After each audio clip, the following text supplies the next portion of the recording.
Morning guys, Mark Ferrasci, Protect Dog Training, up bright and early this morning. Heading to the park with Bane by himself. I got him in his muzzle. I'm going to put a pinch collar on. I'm going to put a stem collar on him as well. He's already been broken into the stem collar. He understands it. I'm not using it for punishment as much as I'm going to be using it for just pushing him away. Just all the basic way I would break in a dog in the very beginning, or teaching him the three-way turn off and all that, making him wear the tools on his neck. We're all about trying to build a bond, but we're also very subtly starting to assert dominance within our relationship in 1,000 different ways.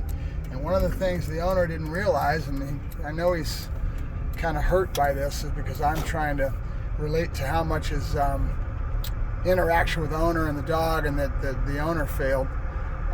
There's two sides of that coin. There's a genetic predisposition, because remember, this is Arrow's son, and he's a lot like Arrow. It's the same type of thing, okay? So he is genetically predisposed to be a dominant pain in the ass, right? But if you don't realize that when you get a dog like this and don't know what you're doing with a puppy, and you don't mold it and shape it away from that, and make sure you keep your relationship on solid ground, because relationships change, guys. You can have all the training in the world and have that dog working like a T, and as he matures and you stop doing it, that is going to affect the dog overall, and it will slide, okay? That behavior will slide, okay? So that's the whole thing with it. You got to make sure that you stay on it and that you keep that relationship dynamic all the way through. You can't let it slide, especially with a dog like this. It slides, and pretty soon the other item, the dominance, creeps in, and you've now let that monster rear its ugly head. And all the more so if you've got a dog that's predisposed to this, okay? This dog is predisposed to be a dominant asshole, okay? And so he's done a lot of things. One of the things I was telling him right when the dog came to me, that the dog right away would want to pull me, right? And he goes, oh, I don't really care about that. I don't really worry about it. I let the dog go ahead and pull me. No, okay? This dog has to stay behind me and be told what to do 90% of the time, especially right now, until I assert the dominance and our relationship gets into be a balance between him and me. Now, so that's what I'm doing right now. I'm very slowly tightening down that screw. I'm now putting a pinch on him. So in other words, he's not just on a dominant slip collar, right, that he can pull into. It's good for putting pressure on the dog to choke it out and take his air away, but it's really not good to give a done and over with correction, and that's where the pinch collar comes in, right? So you have to start doing things. I noticed it this morning. I took him out and didn't put on the pinch collar and let him go to the bathroom. Right away he wants to pull me, and that's why I'm talking about it, because I remember him telling me that he didn't care about this behavior. It was all right for him. But you're letting the dog in very subtle ways take a dominant position. He's doing what he wants to do, and he's dictating the terms. And it's very, very subtle, okay? So going back to the puppy, and I did a video on relationship dynamics the other day, where I was starting to do the body inspection, looking at his ears, looking at his teeth, handling his paws, all that kind of thing. Right away you see a puppy that's very precocious and has a lot of protest behavior. Well, there's a great example of it. If you don't have a proper relationship dynamic with that animal, he could grow into being a pain in the butt, right? Not every dog's going to have that genetic predisposition as heavy and as aggressive as a Dutch Shepherd like Bane, but it's still there, and you need to mold and shape this away from that predisposition from an early age. And that's all about your relationship dynamic, okay, and what you do with them. So we're going to do some more videos on that relationship dynamic, and we're going to use the protest behavior that Duque has given me to show you. Now, there's some main rules. When you correct the dog, you want to make sure that your correction, and especially if you're using a pinch or whatever, that your correction is done and over with without any emotional outflow, okay? In other words, you can't sit there and go, take it, and read a book to him and have all this emotional puking because you're upset and frustrated because this dog is doing this to you, okay? Reality and truth, they don't respect that, okay? Dogs do not. They think that you're crazy, right? Because in a dog's world, it happens that quick. It's done and it's over. It's hot and it's cold. Okay, you go walking over to that dog in the pack and he's chewing on his bone, and you're below him and you get near that bone, first thing you hear is, and the puppy goes, arr, arr, arr, arr, and it's over with, okay? And there's no hard feelings. The older dog just goes right back to eating, and it's done and it's over with, right? So that's the biggest rule I can give you. When you correct, your corrections need to be done and over with without any emotional overflow, right? You're not going to write a book to them. You're not going to show them because they do not respect it, okay? They live in the world of now, right? And you need to have that kind of a relationship, and they respect that. That's their world, right? So we're going to get more into this as we go along. It's because my mind is on dealing with a dominant dog. You've got a dominant dog, and the dog's been very well conditioned, and it makes you realize the dynamics of training. Because here's a gentleman that got around a bunch of trainers and was doing all this stuff to understand how to condition behaviors, because he's not somebody like me.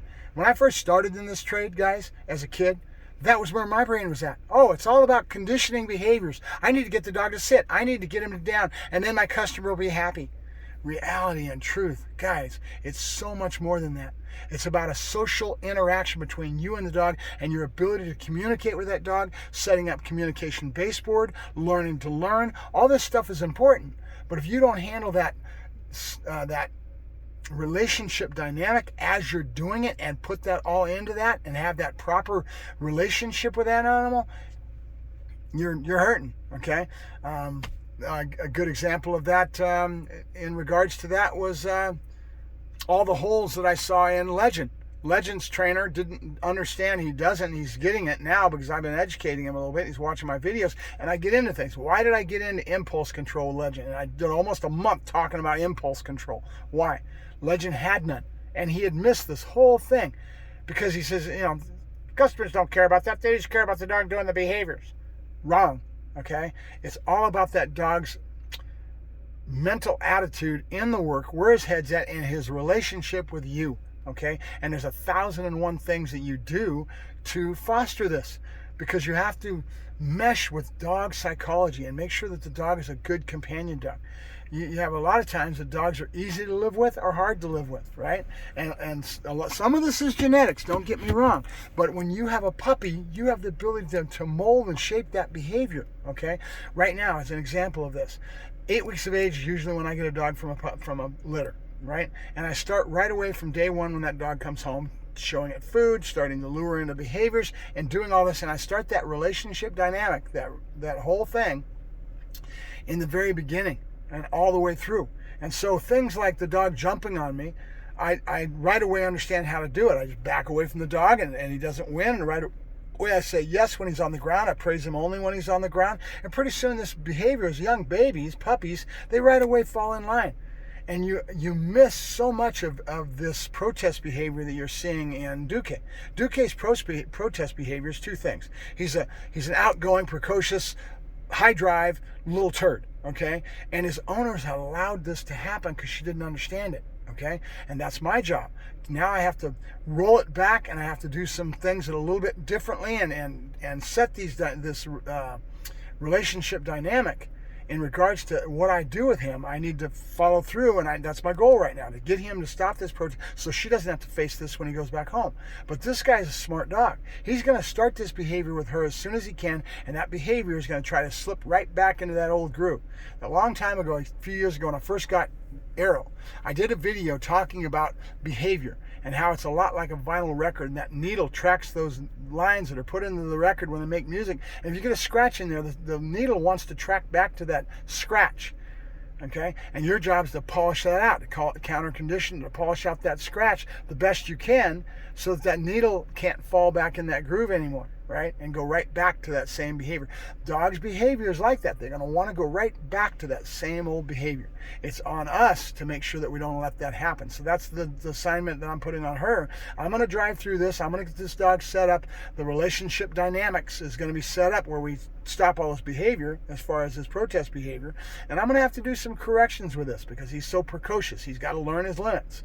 Make sure you look at me and follow, because I'm going to show you some more videos on this. You're going to see it. My corrections are done and over with as quick as possible, and I raise it up to a level that he respects. If I have it below that level, he's not going to respect it. He's just going to keep trying to protest and get all over me, right? I have to bring it up to a level that he respects, nip it in the bud, and then show him because of the communication baseboard that I've got up, what is the right answer, right? 2 and 2 always adds out to 4. If you do this, this is what happens. It's got to always be that way, right? And if we do it right, this dog will do that, and he'll work with me, and he won't have that same behavior with me, but he's going to start doing it with her, and she's got to understand how to get around that. So we're going to work on it.